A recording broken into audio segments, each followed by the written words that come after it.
तो नमस्कार, मैं हूं शीतला तिवारी। दोस्तों, मैं आपको बता दूं कि यह कभी नहीं लगा था कि बिहार में दरोगा जी या एसडीएम साहब जो है फंस जाएंगे। और कुल मिलाकर के आप समझ लीजिए कि दरोगा और एसडीएम जो है यह दोनों गिड़गिड़ा रहे थे। एसडीएम ने तो यह सोचा था कि हमारा तो कोई उसमें नाम चर्चा ही नहीं है कि हम फंस जाएंगे, लेकिन जो भरत तिवारी का जो मोबाइल फोन था, जिस मोबाइल फोन को पुलिस ने जो है छुपा करके रखा, उसमें सारे राज हैं। और दरअसल मैं आपको बता दूं कि यह राज भरत तिवारी ने जो है पहले ही लोगों में शेयर कर दिया था।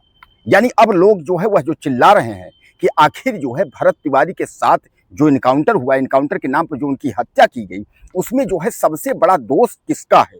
तो अब जो है आपको मैं बता दूं कि जिन्होंने इनकाउंटर किया, यानी दरोगा और एसटीएफ के लोगों ने इनकाउंटर किया, लेकिन जिसके कहने पर किया, यानी जिसके संज्ञान में किया, यानी एसडीएम महोदय, अब वह जो है गिड़गिड़ा रहे हैं। वह समझ गए हैं कि अब फंसना तय है।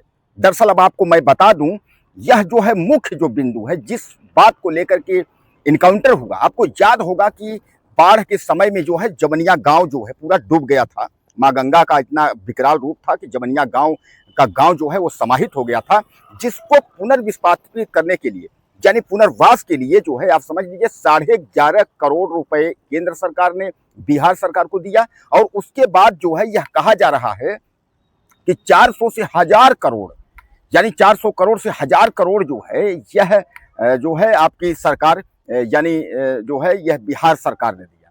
अब यानी इतने पैसे जो दिए गए, इन पैसों का क्या हुआ, इसकी बंदरबाट कहाँ हुई है, यह सबसे बड़ा सवाल है। अब मैं आपको बता दूं, ये जो सवाल है, यह सवाल किसी से पच नहीं रहा है। सब लोग कह रहे हैं कि आखिर जब इतना पैसा आया पुनर्वास के लिए, यानी जमनिया गांव के लोगों के विकास के लिए जब पैसा आया, तो यह पैसा जो है किससे किसने डकारा। तो इसमें सीधे सीधे जो है ऊपर से लेकर नीचे तक जो लोग बंदरबाट किए हुए हैं, उनमें जो अहम नाम है वह एसडीएम की है कि एसडीएम ने जो है इस पैसे में बंदरबाट करवाया है।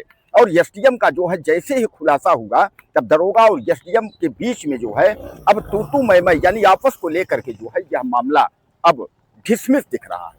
यानी जो मिली भगत थी, कुल मिलाकर के इनकाउंटर, यानी हत्या के पहले जो इन लोगों का प्लानिंग था कि हत्या होगी, इनकाउंटर दिखा करके उसके बाद कहा जाएगा कि अरे ये लोग अब यह जो है पूछना चाह रहे हैं कि आखिर यह पैसा जो है यह कहाँ गया।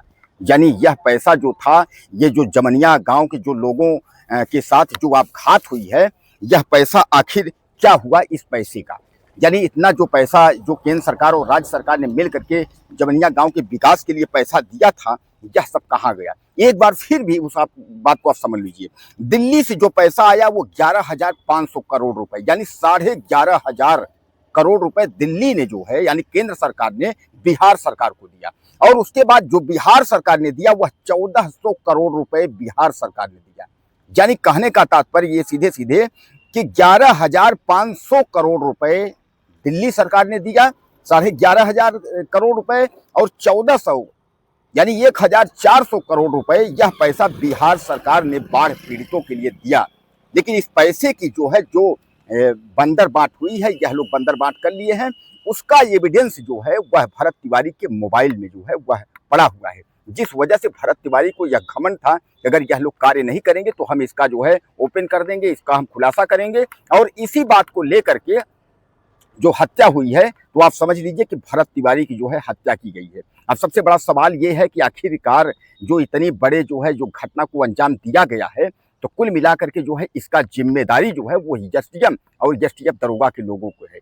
अब जो है जो इन लोगों के दिमाग में था, अरे यार बचा लेंगे, कौन बचा लेंगे, सम्राट चौधरी। अब सम्राट चौधरी ने भी पल्ला झाड़ लिया, क्योंकि मैं आपको बता दूं कि तमाम लोग जो है अब सम्राट चौधरी के खिलाफ हो गए। बीजेपी के भी लोग यह कहने लगे कि इतनी बड़ी डकैती नहीं होनी चाहिए, इतनी बड़ी जो लूट है यह अधिकारियों द्वारा यह नहीं होना चाहिए। यानी ये सब लोग जो है पल्ला झाड़ने लगे, सब लोग यह कहने लगे कि यह बहुत बड़ी लूट हुई, यार इस तरीके की लूट नहीं होनी चाहिए। अब आपको मैं बता दूं कि इसमें जो है जो एसडीएम महोदय हैं, जो पुलिस वाले एसटीएफ महोदय हैं, अब इन लोगों की जेल उम्र कैद तो होगी ही होगी, लेकिन इन लोगों की हत्या के एवज में मुकदमा चलेगा, और ठीक ठाक अगर पैरवी हो गई तो फांसी होगी। आपको याद होगा कि इस मामले को जो है समझौता करने के लिए, यानी सुलह समझौता करने के लिए इन्होंने प्लान बनाया था।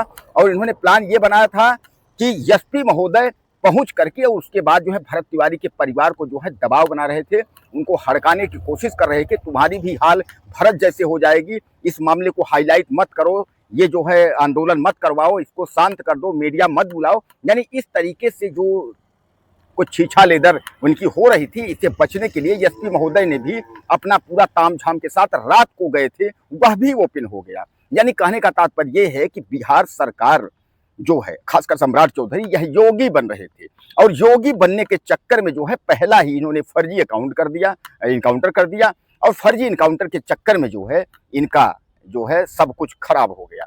योगी तो महीने में 10 इनकाउंटर करते हैं, अपराधियों का करवा देते हैं, जो अपराध करता है उसका इनकाउंटर करते हैं। लेकिन ये महोदय योगी बनने के चक्कर में एक शरीफ व्यक्ति का इनकाउंटर कर दिया जो दूसरों की लड़ाई लड़ रहा था और पूरा उस लाइव वीडियो में पूरा उसने मोबाइल बना करके सार्वजनिक कर दिया। उसके पहले, मरने के पहले ही भरत तिवारी ने सार्वजनिक कर दिया कि भैया ऐसे ऐसे खेल नहीं चलेगा।